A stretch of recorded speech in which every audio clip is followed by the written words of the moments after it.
രാത്രിയെ പകലാക്കുന്ന എന്നൊരു പ്രയോഗമുണ്ട് മലയാളം സാഹിത്യത്തിൽ.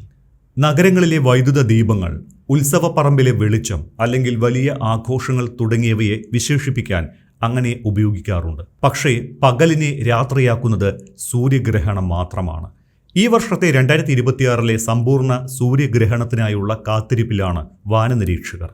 ആർക്കൊക്കെ എവിടെയൊക്കെ സമ്പൂർണ്ണ സൂര്യഗ്രഹണം കാണാനാകും എന്ന ആകാംക്ഷയിലാണ് ഓരോരുത്തരും. പട്ടാപ്പകൽ ഭൂമി കൂരിരുട്ടിലാകുന്ന ഈ അത്ഭുത പ്രതിഭാസം ഇന്ന് ഇന്ത്യയിൽ ഒരിടത്തും സംഭവമാകില്ല എന്ന് ആദ്യമേ പറയട്ടെ. യൂറോപ്പിലാണ് ഈ വർഷത്തെ സമ്പൂർണ്ണ സൂര്യഗ്രഹണം സംഭവിക്കുക. പക്ഷേ ഇന്ത്യയിലുള്ളവർക്ക് ഓൺലൈനായി തത്സമയം ഈ വിസ്മയ കാഴ്ച ആസ്വദിക്കാവുന്നതാണ്. യൂറോപ്പ്, വടക്കേ അമേരിക്ക എന്നിങ്ങനെ വ്യത്യസ്ത ഭാഗങ്ങളിലായി ഏകദേശം 230 ദശലക്ഷം ആളുകൾക്ക് സമ്പൂർണവും ഭാഗികവുമായ സൂര്യഗ്രഹണം ദൃശ്യമാകുമെന്നാണ് കൊളംബിയ സർവകലാശാലയിലെ centre for international earth science information networking പഠനത്തിൽ പറയുന്നത്. യൂറോപ്പിലുടനീളം ഏതാണ്ട് 1.5 കോടി ആളുകൾക്ക് സമ്പൂർണ്ണ ആകാശവിസ്മയം കാണാൻ സാധിക്കും. മറ്റു പല സ്ഥലങ്ങളിലും 90% അതിൽ താഴെ ഭാഗികമായും സൂര്യഗ്രഹണം ദൃശ്യമാകും.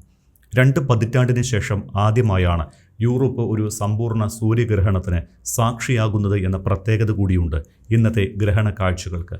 സമയമേഖലകളിലെ വ്യത്യാസം കാരണം ഇന്ത്യയിൽ രാത്രി സമയത്താണ് ഗ്രഹണം നടക്കുന്നത് എന്നതിനാൽ ഇന്ത്യക്കാർക്ക് നേരിട്ട് ഇത് ദർശിക്കാനാകില്ല. പക്ഷേ ഓൺലൈൻ ലൈവ് സംപ്രേഷണങ്ങളിലൂടെ ഇന്ത്യക്കാർക്ക് ഈ കാഴ്ച ആസ്വദിക്കാൻ സാധിക്കും. ഇതിനായുള്ള സംവിധാനങ്ങൾ പല ശാസ്ത്ര സംഘങ്ങളും ഒരുക്കിയിട്ടുമുണ്ട്. ഗ്രഹണപാത കടന്നുപോകുന്നത് ഏതെല്ലാം രാജ്യങ്ങളിലൂടെയാണ്? വടക്കൻ ഗ്രീൻലാൻഡ് പോലെ ജനവാസം കുറഞ്ഞ സ്ഥലങ്ങളിൽ സമ്പൂർണ്ണ സൂര്യഗ്രഹണം കാണാൻ ഏറ്റവും നല്ലതാണ്. പടിഞ്ഞാറൻ ഐസ്ലൻഡ്, വടക്കൻ സ്പെയിൻ എന്നിവിടങ്ങളിലും സമ്പൂർണ്ണ ഗ്രഹണം കാണാൻ സാധിക്കും. ഏകദേശം 1 നൂറ്റാണ്ടിലധികമായി സ്പെയിനിൽ സമ്പൂർണ്ണ ഗ്രഹണം ദൃശ്യമായിട്ടില്ല എന്ന കാര്യം കൂടി ഇതോടൊപ്പം ചേർത്തു വായിക്കണം. വടക്കേ Russia, Greenland, Iceland, North Atlantic, Spain, പോർച്ചുഗലിൻ്റെ ചെറിയൊരു ഭാഗം എന്നിവിടങ്ങളിലൂടെയാണ് ഗ്രഹണപാത കടന്നുപോകുന്നത്. ഇവിടങ്ങളിൽ സമ്പൂർണ്ണ ഗ്രഹണം ദൃശ്യമാകും. റഷ്യയുടെ വടക്കൻ പ്രദേശങ്ങളിലാണ് ആദ്യം ഗ്രഹണം ദൃശ്യമാകുക. മാഡ്രിഡ്, ലണ്ടൻ, പാരീസ് തുടങ്ങി യൂറോപ്പിലെ മിക്ക പ്രധാന നഗരങ്ങളിലും 90% ഗ്രഹണം ദൃശ്യമാകും.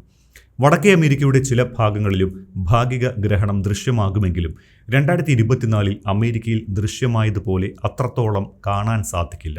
വടക്കേ അമേരിക്കയിൽ 50% പോലും ഗ്രഹണം ദൃശ്യമാകില്ല എന്നതാണ് വസ്തുത. യൂറോപ്പിന്റെ ഭൂരിഭാഗം പ്രദേശങ്ങളും കാനഡ, US-ന്റെ വടക്കേ ഭാഗങ്ങൾ, വടക്കു പടിഞ്ഞാറൻ ആഫ്രിക്ക എന്നിവിടങ്ങളിലും ഭാഗിക ഗ്രഹണം ദൃശ്യമാകും. ഈസ്റ്റേൺ സമയം ഉച്ചയ്ക്ക് 1 മണിയോടെ വടക്കൻ റഷ്യയിൽ ആദ്യമായി ഗ്രഹണം എത്തും.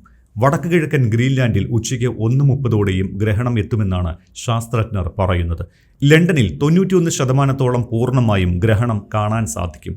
ലണ്ടനിൽ ഗ്രഹണം എത്തുന്ന സമയം ഈസ്റ്റേൺ ടൈം 2:13 സമ്പൂർണ്ണ സൂര്യഗ്രഹണം ഈസ്റ്റേൺ ടൈം ഉച്ചയ്ക്ക് 2:30 വടക്കൻ സ്പെയിനിൽ ദൃശ്യമാകും. വടക്കേ അമേരിക്കയിൽ 37% വരെ ഭാഗിക ഗ്രഹണം മാത്രമേ ദൃശ്യമാകുകയുള്ളൂ. ടൊറന്റോയിൽ പ്രാദേശിക സമയം 1:40 ന്യൂയോർക്ക് സിറ്റിയിൽ പ്രാദേശിക സമയം 1:54 ഭാഗിക ഗ്രഹണം ദൃശ്യമാകും. യൂറോപ്യൻ സമയം പ്രകാരം ഓഗസ്റ്റ് 12 സമ്പൂർണ്ണ ഗ്രഹണം നടക്കുന്നത്. എന്നാൽ സമയമേഖലകളിലെ വ്യത്യാസം കാരണം ഇന്ത്യയിൽ സമയം ഓഗസ്റ്റ് 12 രാത്രിയും 13 പുലർച്ചെയുമായാണ് ഗ്രഹണം സംഭവിക്കുന്നത്. അതുകൊണ്ട് ഇന്ത്യയിൽ നേരിട്ട് ഗ്രഹണം ദർശിക്കാൻ സാധിക്കില്ല. ഇന്ത്യൻ സമയക്രമമനുസരിച്ച് ഗ്രഹണം ആരംഭിക്കുന്നത് ഓഗസ്റ്റ് 12 രാത്രി 9:04 മുതൽ ഭാഗിക ഗ്രഹണം ആരംഭിക്കുമെന്നാണ് നാസ ശാസ്ത്രജ്ഞർ പറയുന്നത്. രാത്രി 10:28 സമ്പൂർണ്ണ ഗ്രഹണവും തുടങ്ങും. രാത്രി 11:16 ഗ്രഹണം അതിൻ്റെ പാരമ്യത്തിലെത്തി ഓഗസ്റ്റ് 13 പുലർച്ചെ 12:04 സമ്പൂർണ്ണ ഗ്രഹണവും പുലർച്ചെ 1:27 ഭാഗിക ഗ്രഹണവും അവസാനിക്കും. സൂര്യനും ഭൂമിക്കും ഇടയിൽ വരുന്ന ചന്ദ്രബിംബം സൂര്യബിംബത്തെ പൂർണ്ണമായോ ഭാഗികമായോ മറയ്ക്കുന്നതിനെയാണ് സൂര്യഗ്രഹണം എന്ന് വിളിക്കുന്നത്. സമ്പൂർണ്ണ സൂര്യഗ്രഹണം നടക്കുന്ന സമയം സൂര്യനും ചന്ദ്രനും ഭൂമിയിൽ പൂർണ്ണമായി വിന്യസിക്കുകയും സൂര്യൻ്റെ മുഴുവൻ ഡിസ്കും ചന്ദ്രനാൽ മൂടപ്പെടുകയും ചെയ്യും. എന്നാൽ ഭാഗിക സൂര്യഗ്രഹണ സമയത്ത് ഇവ മൂന്നും പൂർണ്ണമായി വിന്യസിക്കപ്പെടുന്നില്ല എന്നതിനാൽ സൂര്യൻ്റെ ഒരു ഭാഗം മാത്രമേ ചന്ദ്രനാൽ മൂടപ്പെടുകയുള്ളൂ. പക്ഷേ സൂര്യഗ്രഹണം ദർശിക്കുമ്പോൾ കണ്ണിന് തകരാർ സംഭവിക്കാതിരിക്കാനായി നഗ്നനേത്രങ്ങൾ കൊണ്ട് സൂര്യഗ്രഹണത്തെ വീക്ഷിക്കാതിരിക്കുക എന്നത് അത്യന്താപേക്ഷിതമാണ്. നഗ്നനേത്രങ്ങൾ കൊണ്ട് സൂര്യഗ്രഹണത്തെ ദർശിക്കുന്നത് കണ്ണിന് സ്ഥായിയായ കേടുപാടുകൾ വരുത്തുമെന്ന് വിദഗ്ധർ കാലാകാലങ്ങളിൽ മുന്നറിയിപ്പ് നൽകാറുണ്ട്. അതിനാൽ സൂര്യഗ്രഹണത്തെ നേരിട്ട് കാണാനായി എക്ലിപ്സ് ഗ്ലാസുകളാണ് ഉപയോഗിക്കേണ്ടത്. ഇതാണ് ഏറ്റവും സുരക്ഷിതമായ മാർഗവും. എക്ലിപ്സ് ഗ്ലാസുകൾ ലഭ്യമല്ല എങ്കിൽ പിൻഹോൾ പ്രൊജക്ടർ ഉപയോഗിച്ച് സൂര്യൻ്റെ പ്രതിബിംബം കാർഡ്ബോർഡിലോ പേപ്പറിലോ പതിപ്പിച്ചും ഗ്രഹണം കാണാവുന്നതാണ്.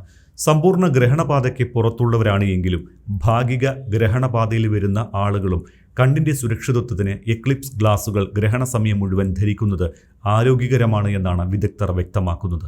സമ്പൂർണ്ണ സൂര്യഗ്രഹണത്തിന് പുറമെ ഓഗസ്റ്റ് 12 മറ്റൊരു പ്രത്യേകത കൂടിയുള്ള ദിവസമാണ്. സൂര്യഗ്രഹണത്തിന് പുറമെ വർഷം തോറും ദൃശ്യമാകുന്ന പെർസീഡ് ഉൽക്കാവർഷം അതിൻ്റെ പാരമ്യത്തിലെത്തുന്നതും ഇതേ ദിവസമാണ്. പകൽ സമയത്ത് സൂര്യഗ്രഹണവും രാത്രിയിൽ ഉൽക്കാവർഷവും ഒരേ ദിവസം എത്തുന്നു എന്നത് ആകാശ നിരീക്ഷകരെ സംബന്ധിച്ച് വലിയൊരു വിസ്മയമായിരിക്കും. അമാവാസി ദിനമായതിനാൽ ചന്ദ്രൻ്റെ വെളിച്ചം കുറവായിരിക്കുമെന്നത് ഉൽക്കാവർഷം വ്യക്തമായി കാണാൻ മികച്ച അന്തരീക്ഷം ഒരുക്കുകയും ചെയ്യും.